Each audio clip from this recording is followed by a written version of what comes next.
Hello साथियों, कैसे हैं आप सभी का स्वागत है हमारे YouTube चैनल में। दोस्तों, जैसा कि आपको पता है, हम डेली एक वीडियो आपके लिए लेकर आते हैं। 8 बजे का शो है जिसका नाम है दुखहर्ता शो।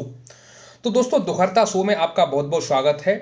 सबसे पहले आज हम बताने वाले हैं, आप थंबनेल पर पढ़ रहे हैं कि जो है, अगर आप इन 5 नियमों को फॉलो करते हैं तो आप कभी बीमार नहीं पड़ेंगे।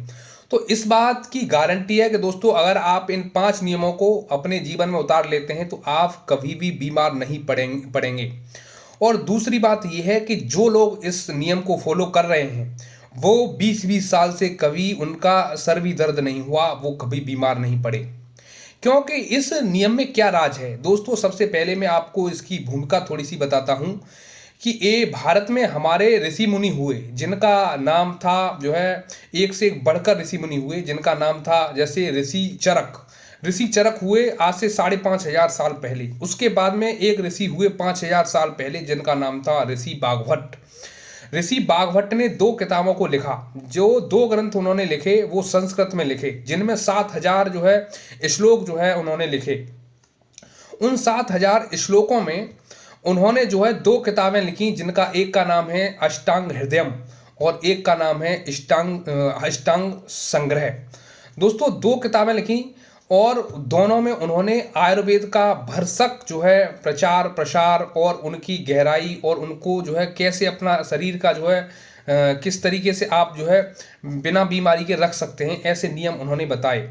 तो उनमें से कुछ 5 नियम, प्रमुख नियम हैं, जो व्यक्ति इन नियमों को अपने जीवन में जो उतार लेगा वो कभी बीमार नहीं पड़ेगा।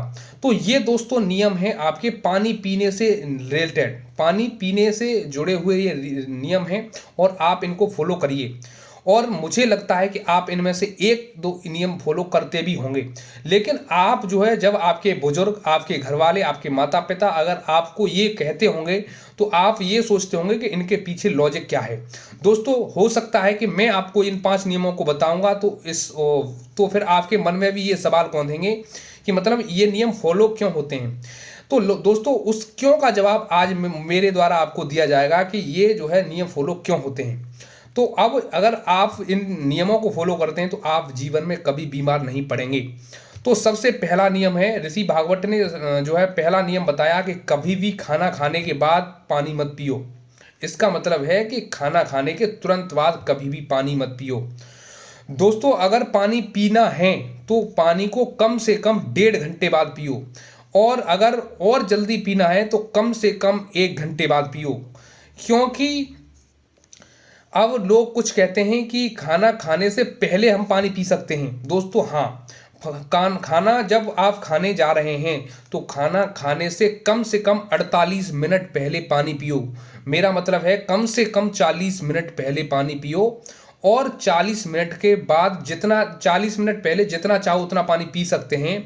उसके बाद आप खाना खा सकते हैं। तो खाना खाने से 40 मिनट पहले पानी पियो और खाना खाने के 1 से 1.5 घंटे बाद पानी पियो। ये नियम है।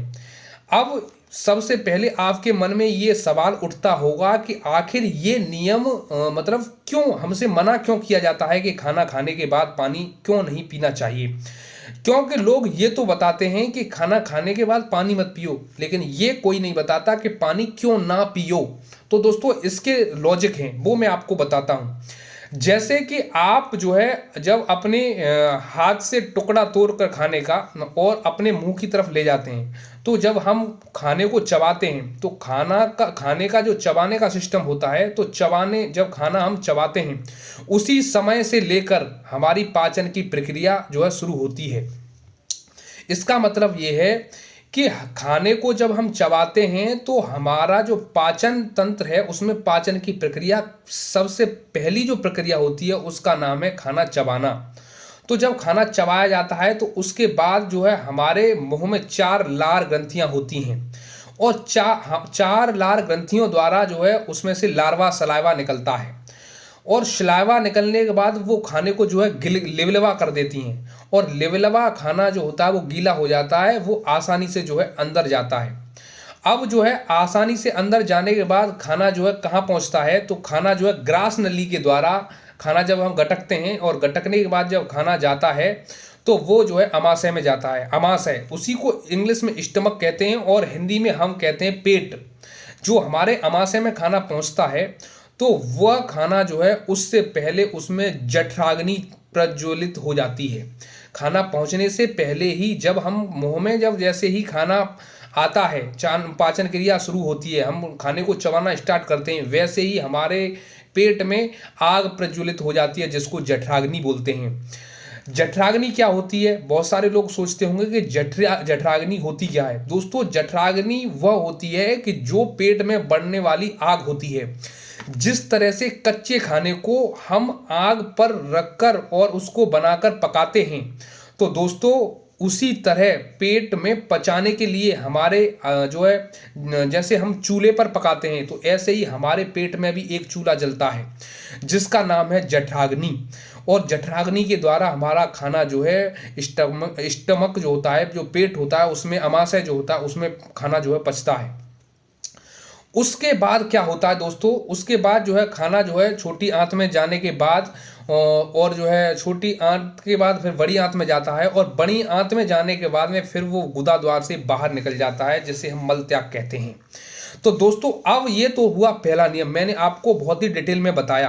अब आप सोच रहे होंगे खाना क्यों ना खाएं, तो आपकी समझ में आ गया होगा कि खाना खाने के बाद पानी क्यों ना पिएं। अगर आप खाना खाने के तुरंत बाद अगर पानी पी लेते हैं तो आपके पेट में जो जल रही होगी जो आग जो जल रही होगी, जठराग्नि जिसे बोलते हैं, वो बुझ जाएगी। तो आपका खाना पक नहीं पाएगा, पच नहीं पाएगा। पका हुआ बाहर से आया, पचाने के लिए आपने मुंह को चबाया, चबाने के बाद में फिर जो है पेट में गया, तो अब पेट में जो खाना जब आग बुझ जाएगी, आप पानी पी लेंगे साथ ही साथ में, तो वो आग बुझ जाएगी तो खाना पच नहीं पाएगा। तो फिर क्या होगा? तो फिर ये होगा कि खाना सड़ जाएगा। जब खाना सड़ जाएगा तो उससे क्या होगा कि वो खाना सीधे छोटी आंत में जाएगा, तो फिर जो है उसमें से जो केमिकल्स जो होते हैं, जो विटामिन प्रोटीन्स जो हमारे शरीर को जो लेनी होती हैं, जो एंजाइम्स हमारी बॉडी को नीड होते हैं, वो खाने को वो सड़े हुए खाने से हमें प्रोवाइड नहीं हो पाते, यानी उपलब्ध नहीं हो पाते या नहीं मिल पाते, हमारा शरीर उसको गेन नहीं कर पाता।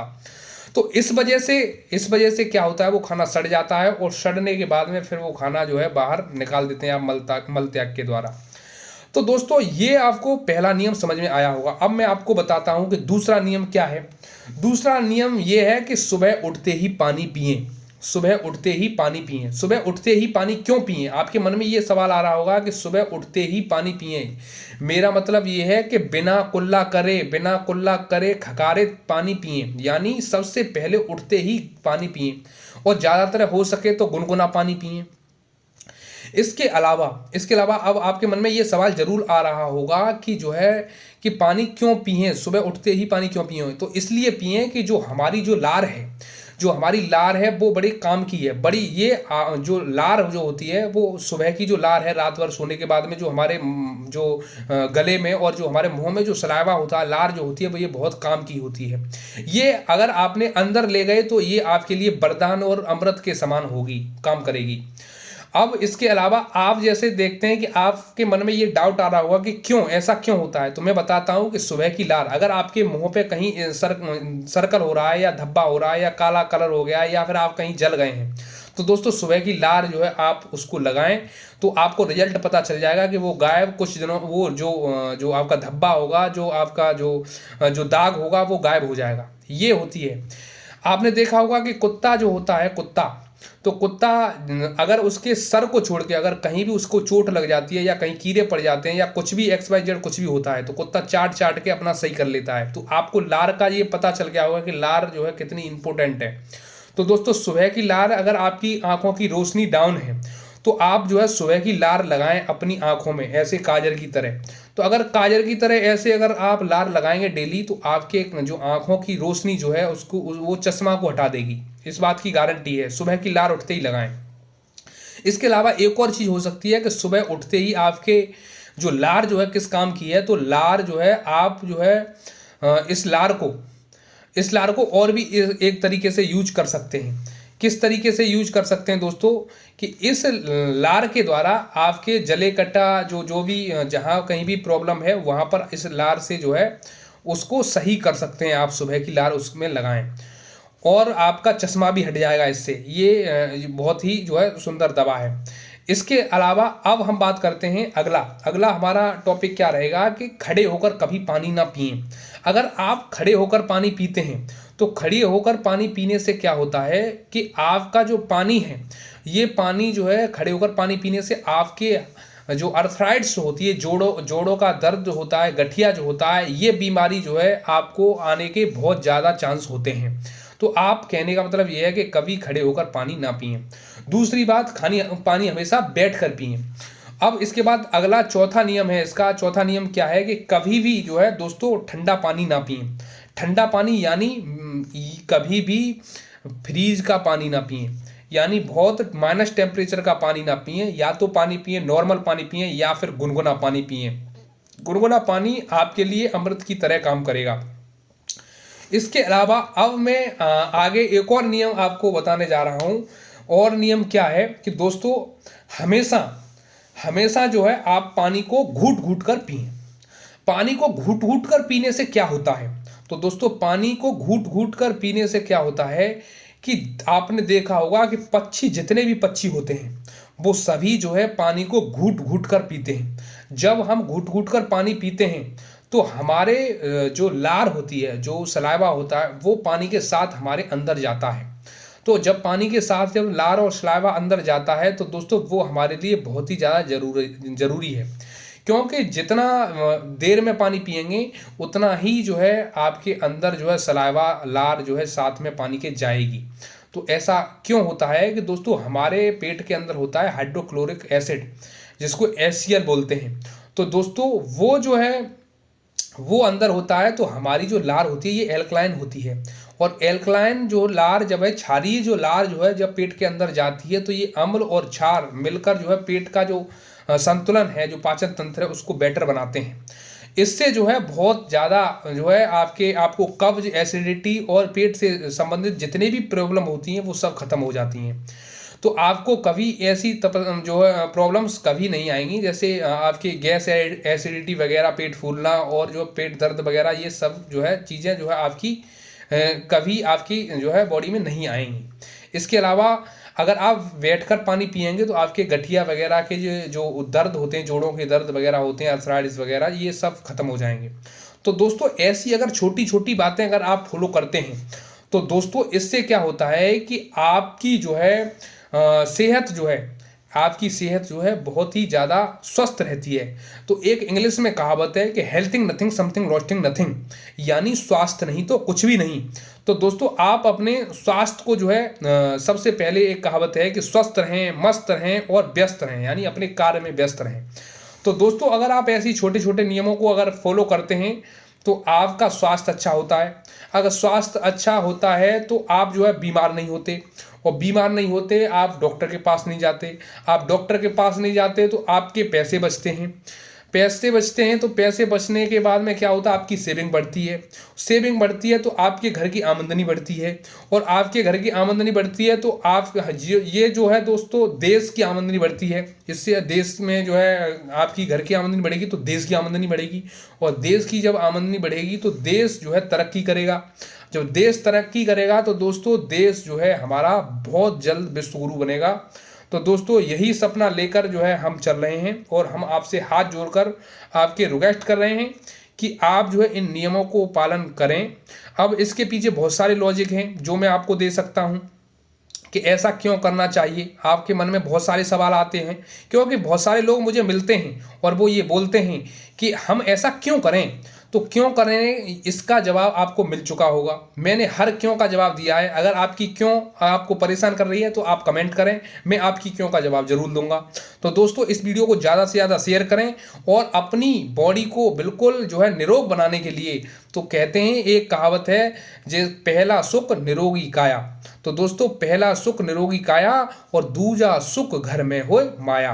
तो दोस्तों मैं आपका जो है 2 काम कर रहा हूं कि पहला सुख निरोगी काया यानी पहला सुख भी आपको दे रहा हूं, जो आपको जो है 5 नियम फॉलो करेंगे तो आपका स्वास्थ्य अच्छा होगा। दूसरी बात, आपकी काया जो है स्वस्थ रहेगी। दूसरी बात क्या दे रहा हूं मैं आपको, दूसरी बात ये दे रहा हूं कि अगर आप इन नियमों का फॉलो करते हैं तो आप बीमार नहीं होंगे, तो आपके पैसे बचेंगे, तो आपकी माया आपके घर में ही रहेगी। तो इसका मतलब यह है कि पहला सुख निरोगी काया, दूसरा सुख घर में होए माया।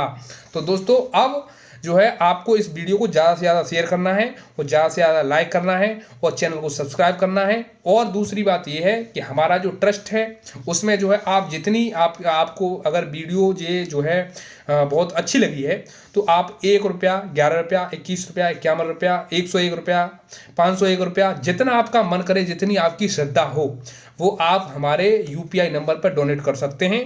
हम जो है नोएडा में बहुत जल्दी एक ज्ञानकुलम बनाने जा रहे हैं, जिसमें जो है आप बच्चे जो है आपके गरीबों के बच्चे पढ़ेंगे, ज़रूरतमंदों के बच्चे पढ़ेंगे और समय समय पर हम जो है आपके लिए बहुत सारी जो है ऐसी जो है हेल्प जो है आपको करते रहेंगे और वीडियो हमारे आते रहते हैं। आप किसी भी बीमारी का जो है इलाज हमारी वीडियोस के द्वारा कर सकते हैं। अगर आप सीरियस केस है आपका, तो आप हमें मैसेज भी कर सकते हैं हमारे नंबरों पर। तो इस वीडियो को मैं यहीं तक रखता हूँ, फिर मिलता हूँ आपसे किसी दूसरी वीडियो में। तब तक के लिए bye bye, take care, thank you, all the best.